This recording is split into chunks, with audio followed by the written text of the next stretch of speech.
आप सभी को प्रणाम, जय श्री राम। मैं हूं ललन ठाकुर बीरगंज नेपाल से। आज के इस वीडियो में हम लोग चर्चा करने वाले हैं बैंक रिकन्सिलिएशन स्टेटमेंट का न्यूमेरिकल प्रॉब्लम क्वेश्चन नंबर 2 का हम लोग सॉल्यूशन करने वाले हैं, जो principle of accounting book grade 11 में से लिया गया है। अस्मिता पब्लिकेशन का बुक है, उसी में से लिया गया है। 208 पेज नंबर में से लिया गया है, जो इस बुक में देख सकते हैं। ये प्रिंसिपल ऑफ अकाउंटिंग बुक है, ग्रेड 11 का, इसी बुक में से लिया गया है बैंक रिकन्सिलिएशन स्टेटमेंट, जो 208 है।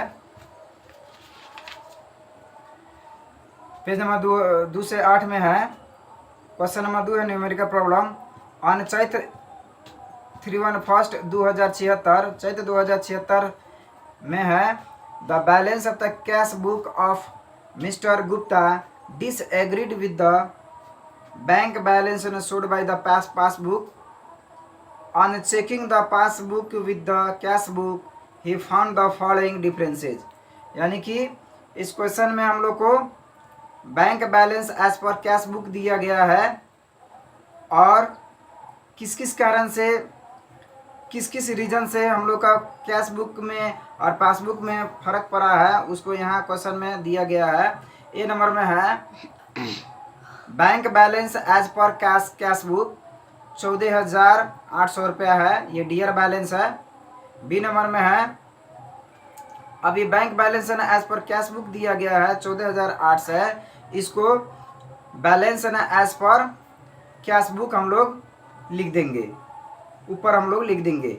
उसके बाद में बी नंबर में cheque issued prior to Chaitra 31, यानी कि चैत्र 31 से पहले चेक इशू जो किया गया था but not yet presented for the payment 5,520 रुपया, यानी कि चैत्र 31 से पहले जो चेक इशू किया गया था पेमेंट के लिए कैश बुक में, वो बैंक में जाकर प्रेजेंट नहीं हुआ। बैंक में प्रेजेंट नहीं होने का अर्थ होता है कि जिस व्यक्ति को चेक काट कर दिया गया था वो व्यक्ति पैसा बैंक में जाके कैश अभी तक नहीं कराया है, चेक से पैसा नहीं निकाला है, उसको not at present for the payment कहा जाता है।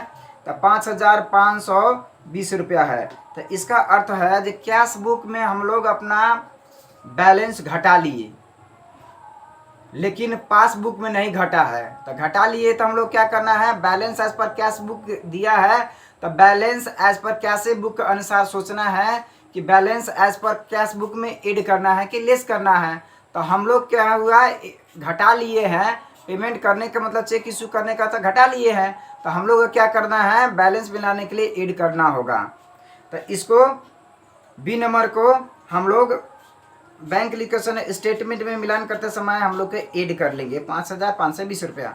अब सी नंबर में है cheque of RS 18,000 deposited into bank but dishonour by bank.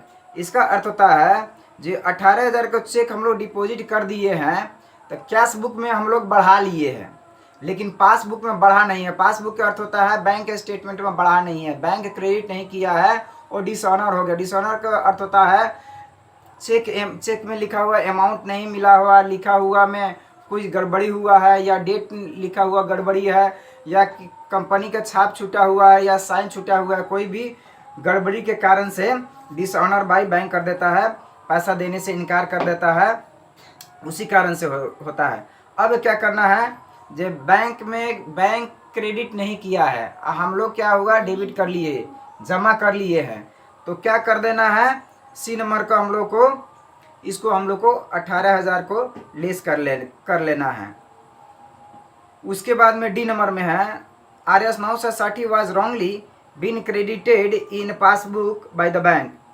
अब 960 रुपया गलती के कारण से बैंक में क्रेडिट कर दिया है। बैंक क्रेडिट करने का अर्थ होता है बैंक बैलेंस बढ़ जाना, पैसा बढ़ जाना होता है, लेकिन हम लोग का क्या हुआ, कैश बुक तो बढ़ नहीं रहा है। तो कैश बुक नहीं बढ़ रहा है तो इसको सेंटेंस को, इस ट्रांजैक्शन का हम लोग बैंक रिकन्सिलिएशन स्टेटमेंट अगर ऐड कर लेंगे तो बैलेंस मिल जाएगा। अब ई नंबर में है interest of RS 180 collected and credited by bank, यानी कि बैंक का जो ब्याज होता है वो डायरेक्टली बैंक क्रेडिट कर देता है, बढ़ा देता है, लेकिन कैश बुक में हम लोग का पता नहीं होता है। तो अगर हम लोग बैंक क्रेडिट करके बढ़ा दिया है, अगर हम लोग अपना कैश बुक में हम लोग भी बढ़ा लेते हैं तो बैलेंस मिल जाता है। तो इन हमारे interest of 180 collected and credited bank को अगर हम लोग बैंक रिकॉर्ड स्टेटमेंट में ऐड कर लेंगे तो बैलेंस मिल जाएगा। रिकॉर्ड में कहा गया है बैंक रिकॉन्सिलिएशन स्टेटमेंट। अब यहाँ शुरू में दिया है bank balance as per cash book दिया है, तो आंसर में निकलेगा bank balance as per passbook होगा। तो इसी के हम लोग सॉल्यूशन करते हैं। तो इसमें क्या करना है हम लोगों को कि ऐड में क्या करना है, बी नंबर को ऐड कर देना है और डी नंबर ट्रांजैक्शन को ऐड कर लेना है और ई नंबर को ऐड कर लेना है और सी नंबर को हम लोग को लेस कर देना है और प्लस माइनस करके हम लोग को बैलेंस निकाल देना है। तो चलिए इसी को हम लोग सॉल्यूशन आप देखते हैं।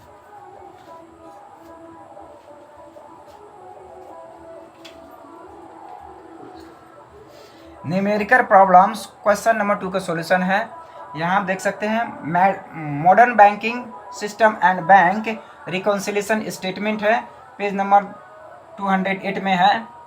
अब यहाँ bank reconciliation statement as on 31 Chaitra 2076 है।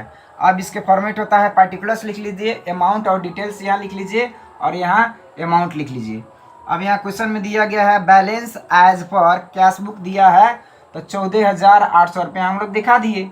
अब क्या करना है, एड लिख लेना है और लेस लिख देना है।